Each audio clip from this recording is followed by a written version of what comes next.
Hello, I'm Sarah Davis. Welcome to our ITS blog. Today I'm going to talk to you about the importance of multidisciplinary working with clients who have speech and language therapy needs. So the clients that we see with speech and language therapy needs quite frequently need some support from the other disciplines. And that's very much why we choose to bring the different disciplines together.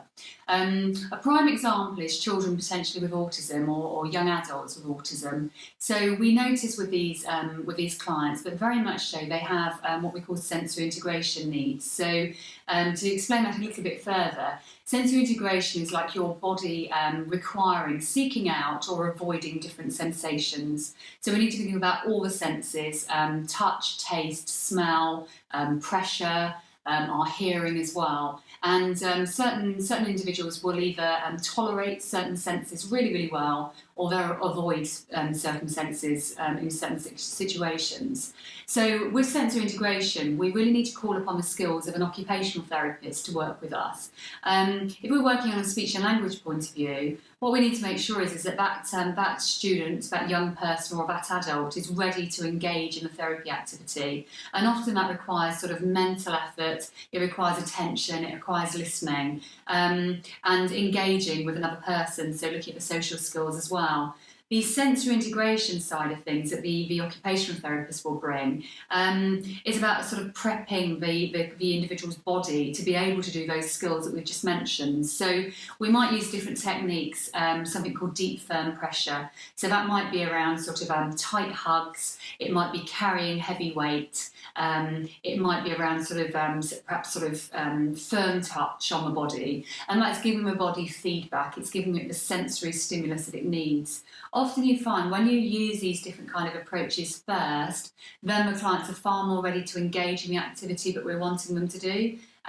So heavy work we tend to refer to, things like going on a trampoline beforehand, having a really good run around, really marching before an activity. But you know, the work that we do with the occupational therapists is absolutely invaluable because they will help the young person or the adult to be able to prepare themselves for the other kind of language activities or cognitive activities that they're needing to do.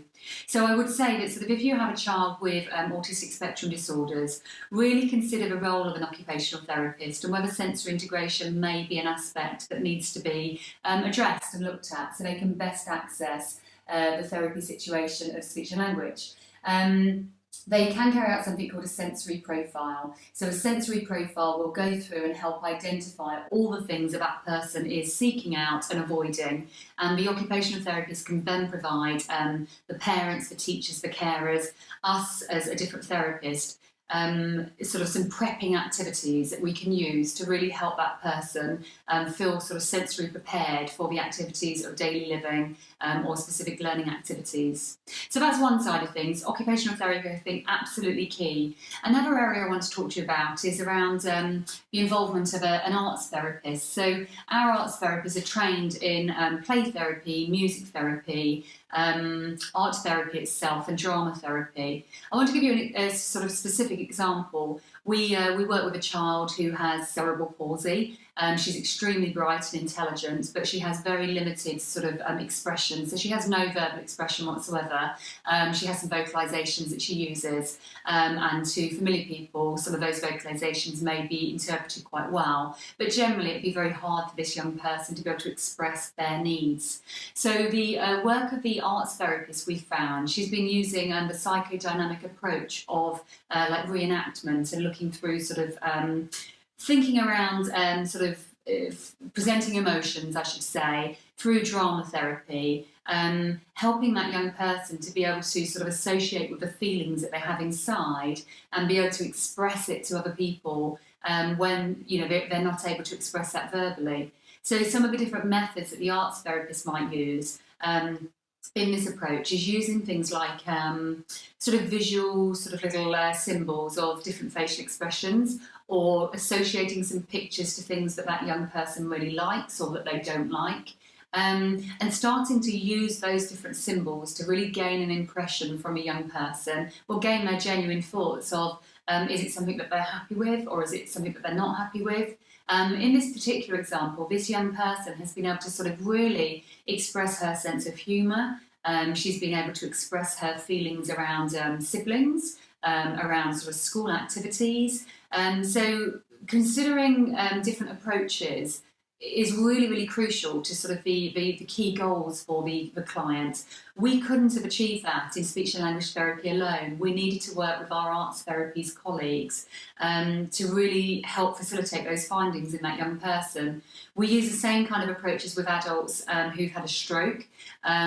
Also, for adults potentially who have a difficulty with stammering. So again, there are lots of different multidisciplinary aspects where you might use art therapies as a way in to achieving the same kind of outcome that you might be hoping for, and suspected that speech and language therapy would be the only therapy to address that. The other area that stands to reason is physiotherapy. So looking at our client's positioning is absolutely crucial. If we're trying to work on a communication skill, for example, but the young person or the adult is constantly having to sort of support themselves in their seating position. So if their trunk, if their core isn't stable, it's going to be extremely difficult for them to be able to use sort of isolated movements or dual movements with their hands, their limbs, but also to be able to think, also to be able to use communication, because their mind is focused on their balance and where their body is in space. So it's really important that if a child or if an adult has some sort of physical needs, it's crucial that we have the involvement of a physiotherapist, because they will be able to help position that client really well, help look at the adaptations that might be possible to help the client to access the activities better. So in a nutshell, I'm saying sort of when you have a therapy in mind of what you think your child or the adult that you're working with would require, just have a read through some of the different sections on our website.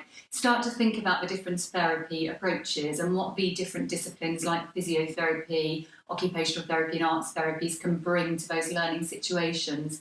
It really is, when we're bringing those different therapies together, we really do get the best outcomes. So have a think. You don't need to engage in all therapies at one time, but a client should be able to go through a therapy journey where they can dip in and out of the right therapies at any one time.